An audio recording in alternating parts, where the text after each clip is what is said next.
Mode. Test. Probably already have a test. Nope. So if we made a struct foobar, and this had an int in it, a, and then we had like a unsigned int 64 b, int c, put a pointer in here, f.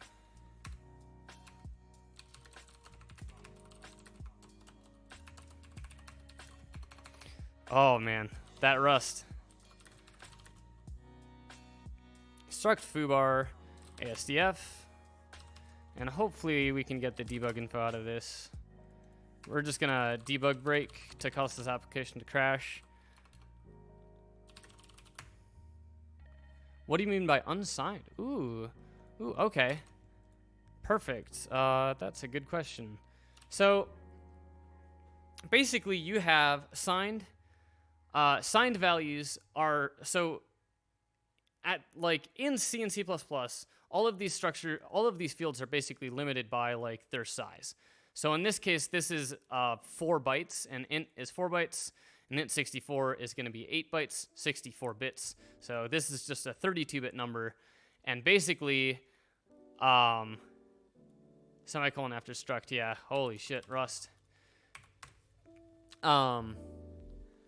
So signed can have both positive and negative numbers, but it has a smaller range in bits, and the reason for that is, so let's say we put this in dword mode, so this can, or we'll say word mode, so it's a little smaller, and basically if we put like all the numbers we want in here, we'll go into decimal mode, right? This is like the binary representation of that, in this case 16-bit or short field.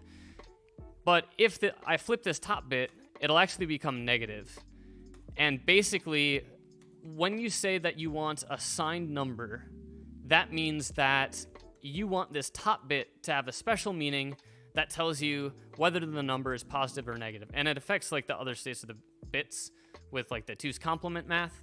But effectively, you're saying that I want 1 bit of this allocation to be allocated to holding that data. And that means that you sacrifice some of the rest of the bits that you have that can count your number. So in signed mode, you basically lose 1 bit. And that's why like a signed 32-bit number is negative 2 billion to 2 billion.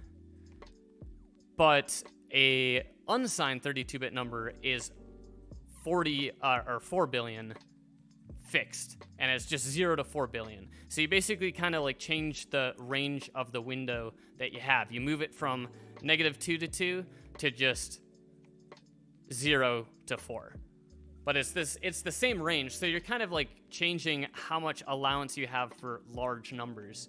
I guess that's kind of a weird way to describe it, but that's how it be. So now I should be able to look at the structure definition for this. Look at dt foobar, and this is just going to be on test. Reload. Got to build with symbols. ODZIZO.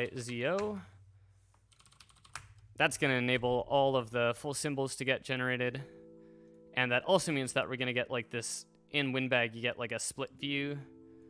So this would show us, if I can get this to latch in, you get to see your code kind of on the side where you hit, which is always nice. This is like one of the only things that I use in WinBag like to have a window open for, but it's super convenient. So dt test foobar. So this is the way that this structure looks in memory, and basically the processor wants to align all of the, like, you never want to access a field of a structure unaligned. And thus we have like a 4-byte thing here, a 32-bit integer, the first field of this structure, or this structure over here. And the next thing in here is a 64-bit number. And the 64-bit number wants to align to an 8-byte boundary. Because if you don't have an 8-byte boundary, then the processor could potentially split a cache line here, and it's an unaligned access. It's just the processor does not like reading things that are on a different alignment. So while this is a 32-bit number here, which is 4 bytes, the next part of the structure ends up on the 8th byte because it put 4 bytes of padding space in there. It's just 4 bytes that don't show up in your structure. They're just kind of hidden, secretly tucked in the closet. There are 4 extra bytes after this field to keep alignment on this. And then we see it again when we go to another 4-byte field. It's able to put it directly after the 8-byte on the 10. And then we have a pointer here, which has to realign once again. So this structure, while it looks like it's 32 bits plus 64 bits plus 32 bits plus 64 bits, it's actually 4 64-bit numbers in memory, effectively. And that is just to keep alignment of all of these fields. So when I'm saying an offset in a structure, I'm saying that the type of the base type of a structure, so in this case, this would be a foobar structure.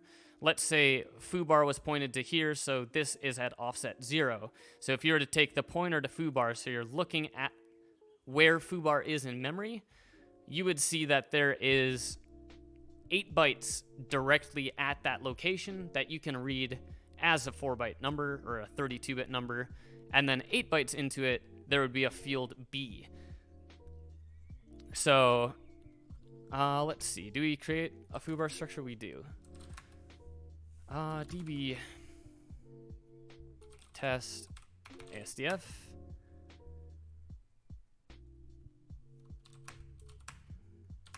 Okay, let's make this structure actually initialized, and we'll print something from it. Just, wow. I can't type C anymore. It's not like the language that I'm used to typing out.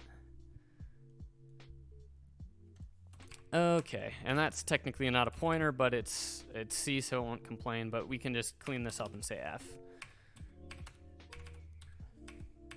So that is something that Rust would complain to you about, that C does not. So you're able to just use like arbitrary format strings, which can be a security issue, because if I said this was a pointer, and I mean, in this case, it doesn't really mean anything, but if I said it's a string, that means this is a pointer to a string, and if this were a number here, like 5, this would end up crashing, because this is going to try and print a string that doesn't exist, right?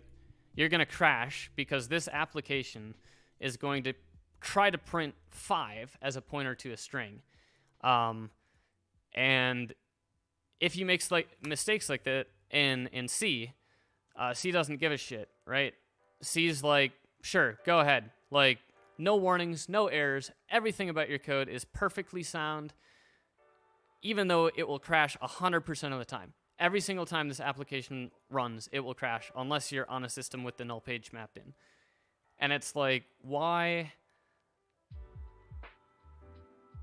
It's too hard. It's too hard to get this shit right. Like, I've been writing C for 15 years, and I can't get this shit right half the time. No one can. No one can. It's not like you have to be a good dev or you have to be a bad dev. It doesn't matter. Like, regardless of how good of a developer you are in C and C++, you are going to make memory corruption bugs all over your code. Like, it's just going to happen. It doesn't matter if you're the best programmer in the world. Your C code is going to be riddled with memory corruption bugs. It's just like, it's too hard. You can't get this shit right. You can't write that much code and get everything perfectly right. We can't write languages, or we can't write code in this language. We just humanly can't. I didn't even include standard IO. Yeah, it doesn't care on Windows. It will if I go into wall mode, and in fact, it will actually complain. So it doesn't have printf, and Windows has some pretty awesome things. So,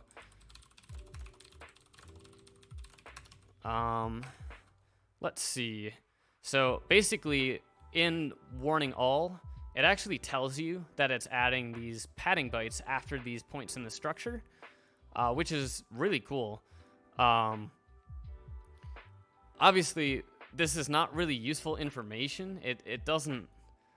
It's not really a good warning to have. I think. I mean, obviously, we're in warning all mode, but it's like, what are the ramifications of this? And then no prototype. This has to be void to be conforming. And then that doesn't like printf. Or actually, it does like printf. It's being inlined. And then in Windows' compiler in Visual Studio, you can do analyze. And that one should pick up on, hopefully.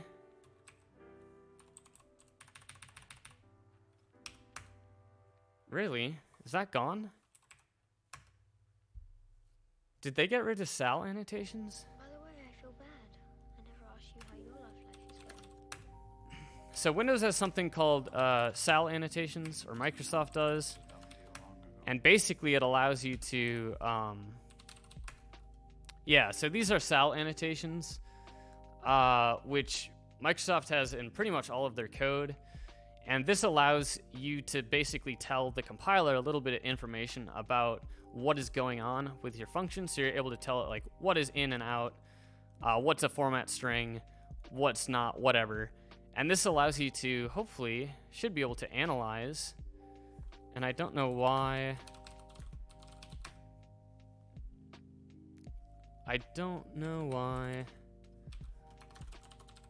It's been so long.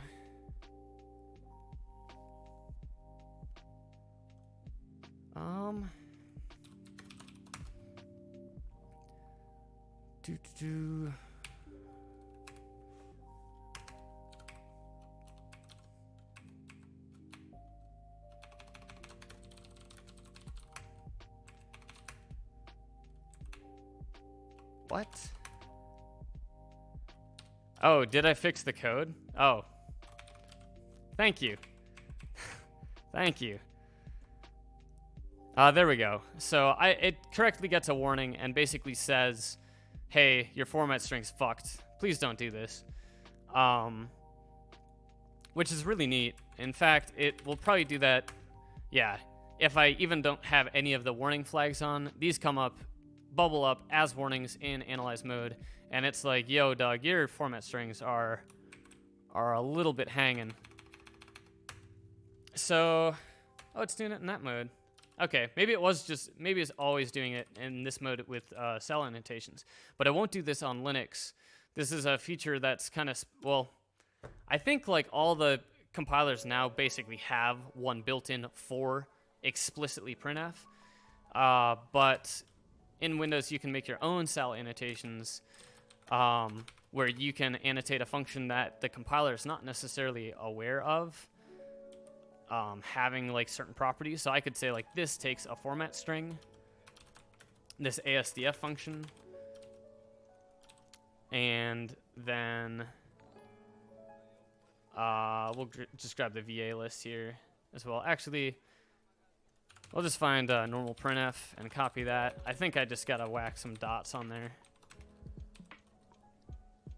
Printf format string params. I think just printf format string is all I need for this. That was saying it was attached to a parameter. And here we can just say like, well, we don't actually have to print anything. We can just call the function. And blah, blah, blah, not a function. What did I screw up? What did I screw up? Oh boy, wow.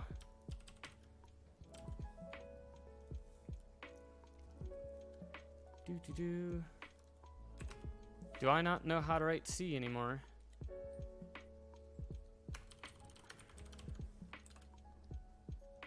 Holy shit.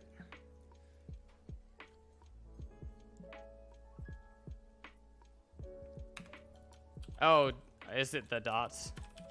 Probably complaining. What? Oh, I have variable ASDF. Ugh. Thank you. That makes sense. Okay, so I should be able to get this with analyze. Ah.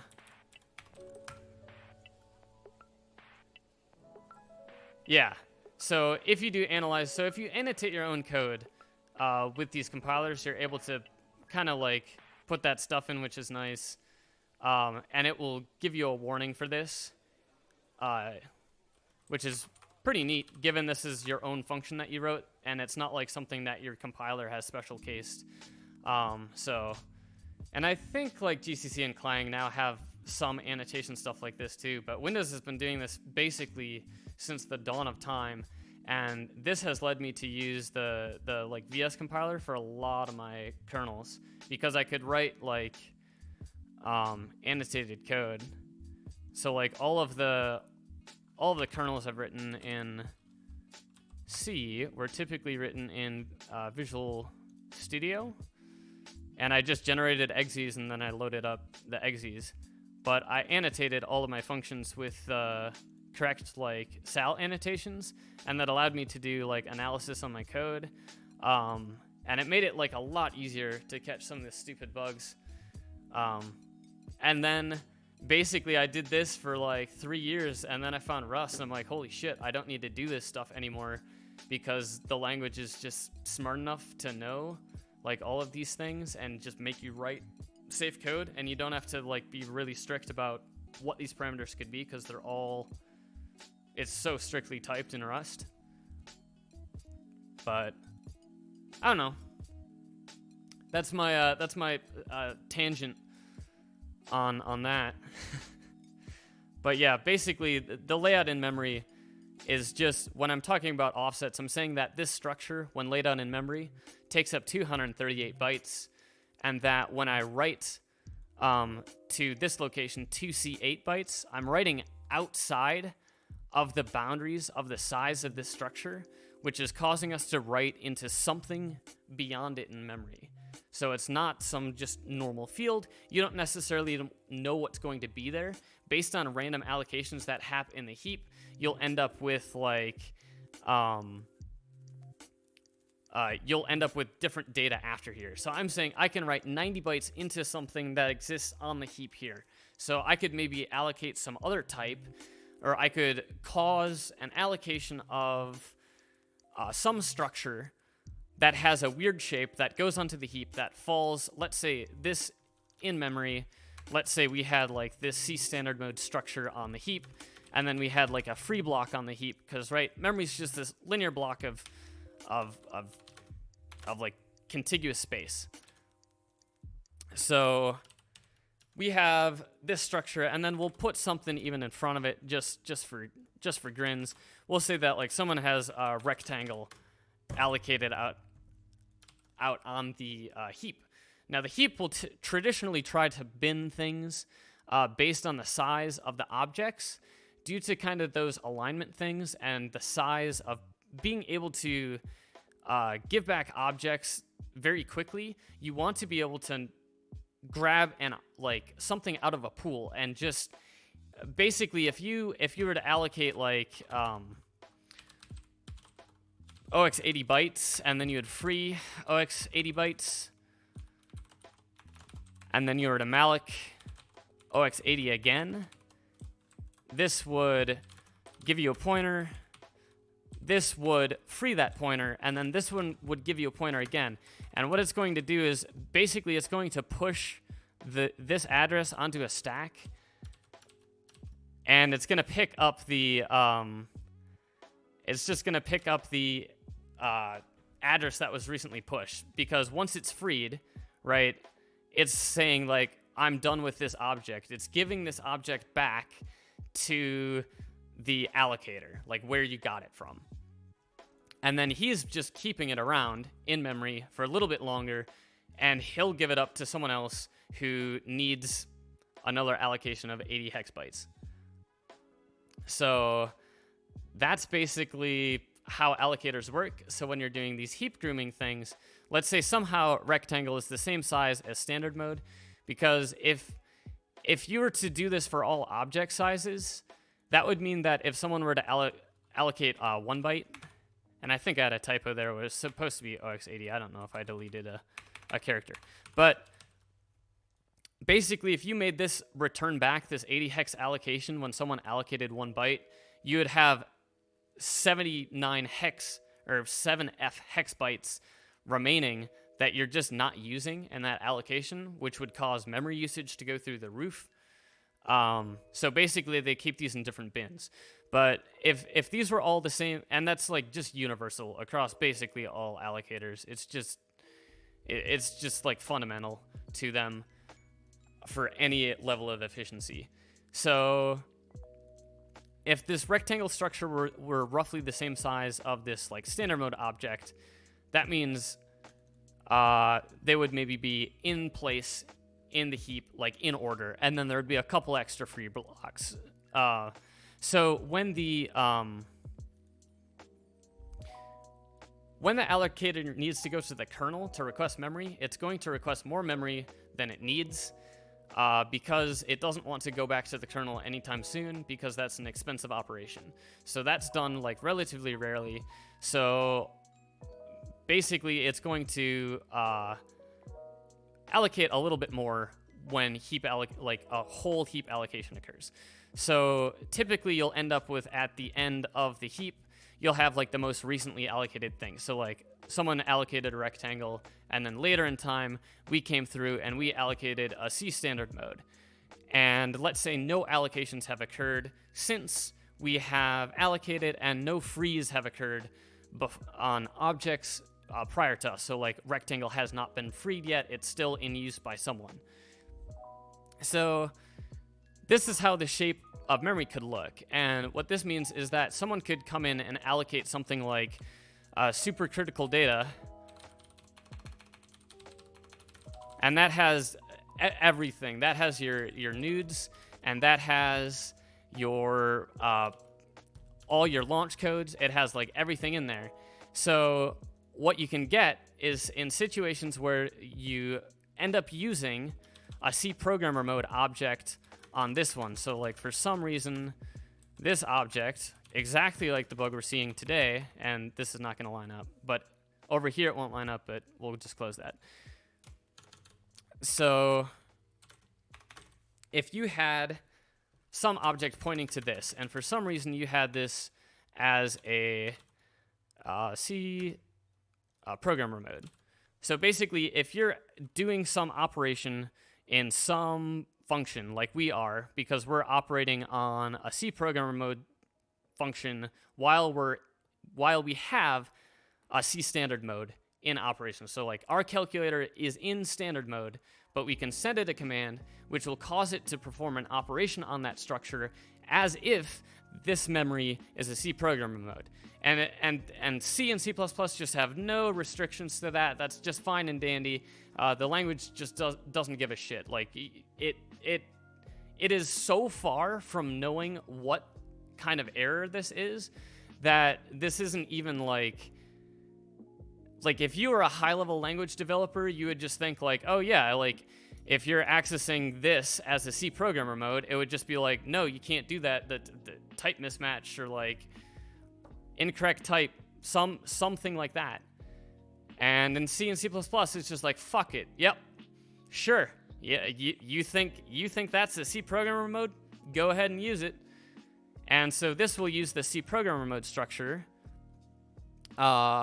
which accesses a field at 2C8 bytes.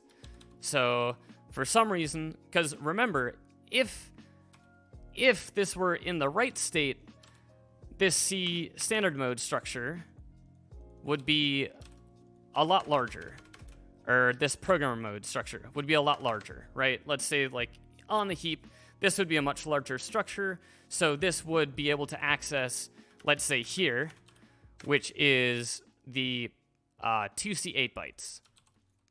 So this is like the 2C8 byte access. So if it were in programmer mode, if this were actually a programmer mode thing, it's accessing some field that's in bounds of its structure, and it's great.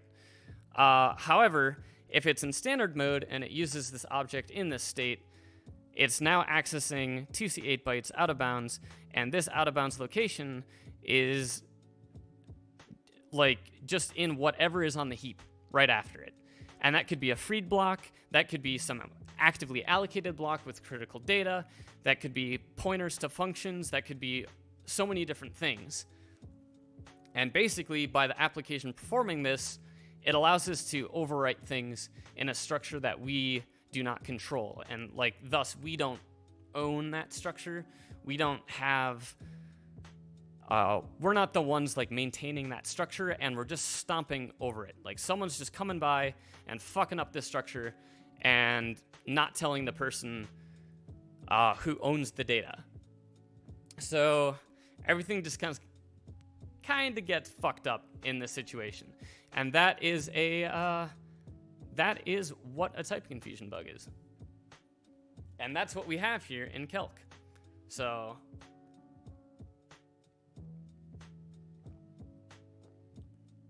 that's my mini rant. What is the 13D command? I don't actually know.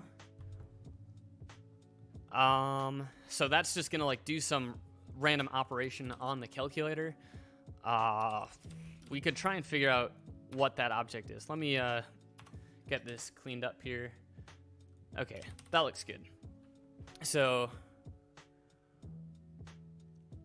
isn't it switched to hex? I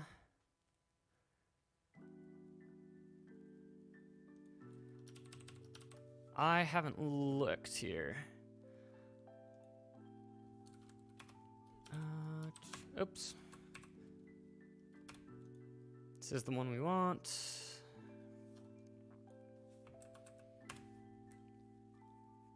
Or I guess we have this one on live repro. Okay.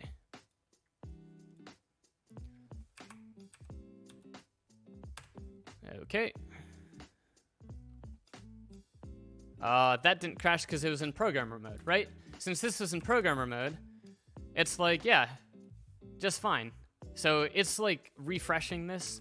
Whatever it is, it's causing like this programmer mode thing to get redrawn. So it's probably some command to like redraw and refresh all of these numbers. But if we switch modes, now it goes out of bounds, but this isn't crashing because we don't have page heap on, right? So this is just fine. It's letting me overwrite memory that I don't control in random structures on the heap. And it's just fine with that. Until here, where we ended up getting a crash where we're accessing a pointer to something that is 23C followed by 00003F. And it's like, well, that's a fucked up pointer. That is not a valid pointer. And, well, who could possibly generate a 3F? Well, I don't know. Maybe this programmer mode. So we're able to generate a 6.3. And if we look at what a 6.3 is in hex, if I can load another calculator, 6.3 is a 3F. So what we're doing is we're writing the 6.3 over something in the heap that is after us eventually. And for a while, nothing was crashing. Everything was fine. Everything was good because we hadn't overwritten anything that was critical. Like, we were just overwriting things in structures that didn't seem to matter. But then one of these structures came by, this C glow button. And C glow button was the poor victim of today. C glow button was just minding their own business in the heap after this structure. And C program mode just got up in there and fucked up his shit. And look what happened. There you go. That's an explanation of exactly what happens when you have type confusion. And so this is why it crashed in such a weird location, because this would be a pain in the ass to debug. You'd be like, what the fuck is going on here? Like, okay, shit, the glow button's getting deleted and it's crashing, but what happened? And nothing in this call stack has anything to do with the programmer mode. Nothing in here is telling you that programmer mode fucked up your shit and made your stuff crash, even though your code, your glow button code, didn't do anything wrong. And you would be sitting here all day long trying to figure out what the fuck's going on in glow button before you realize that some other thing just stomped over your memory. And these bugs are a pain in the ass to debug.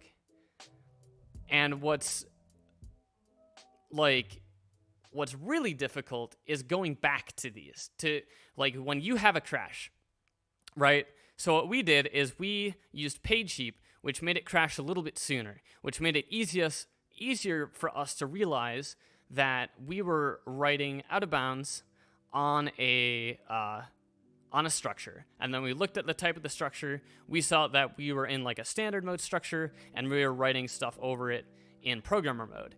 And to us, it was pretty obvious that that was some sort of like a type confusion bug.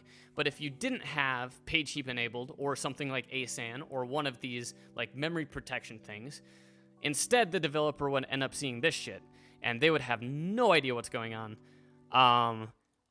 because it is so confusing. Like it's so hard to debug that you're getting overwritten with a 3F.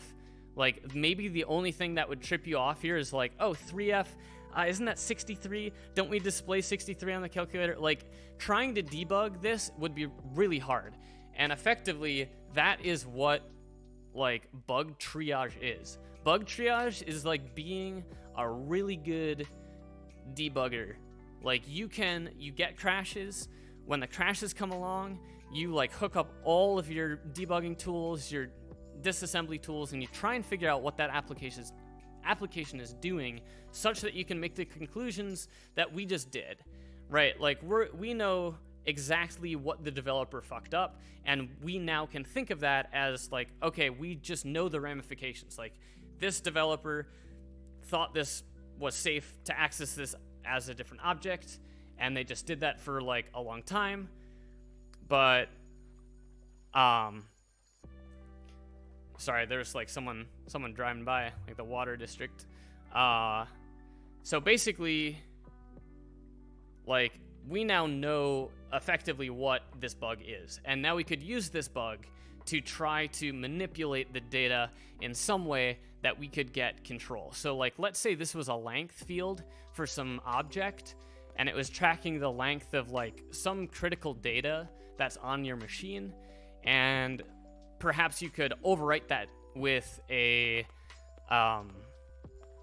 if you could overwrite it with a 3F. So maybe the data, like the critical data is like 4 bytes, or something like that, or some structure on the heap or something.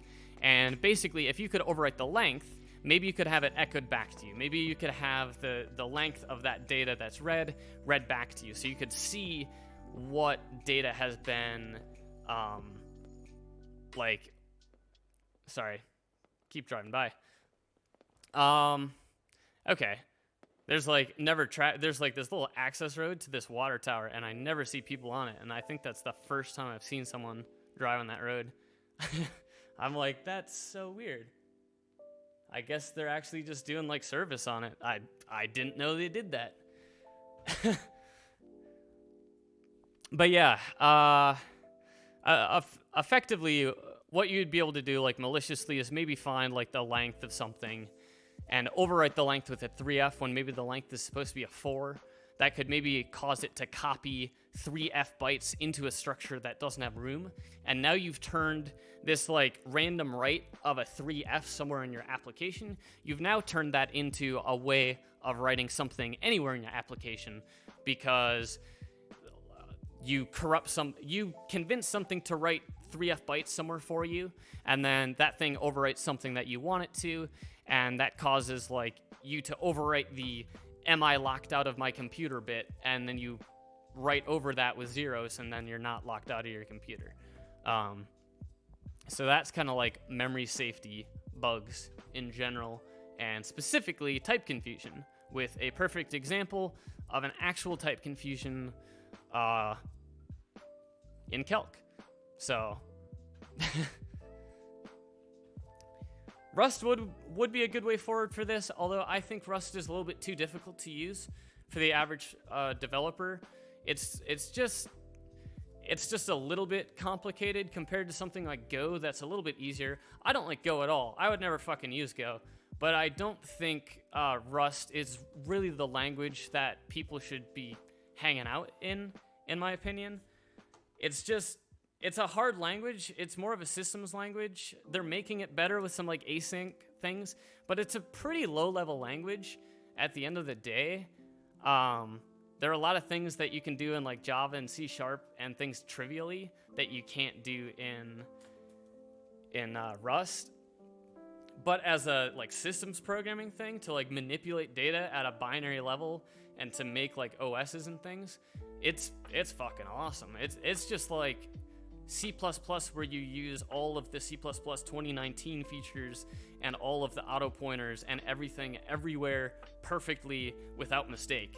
And it's like, holy shit, this is awesome. You're just writing C and C++ code, and you have no safety issues, and you don't have to worry about freeing things because the compiler knows how long things need to stay alive until it's safe to free those up for other people to use. And like in C, you have to put those explicitly. You have to like tell the compiler or basically the system, hey, I'm done with this object, like at the right time, every time. And if you fuck up that decision once, everything's busted. What about panics? I don't really care about panics. Like, there's really no risk of panics. Like, that could be a denial of service, but like, if you're running a server that basically needs to stay up forever, spin up a thread, put a panic handler on it, and then you can just let that crash. Obviously, you don't want it to. Like, panics, you don't want to have panics in your code. They're always going to hurt like your behaviors. But if you're running network code and shit, you can just put stuff in their own threads with panic handlers. So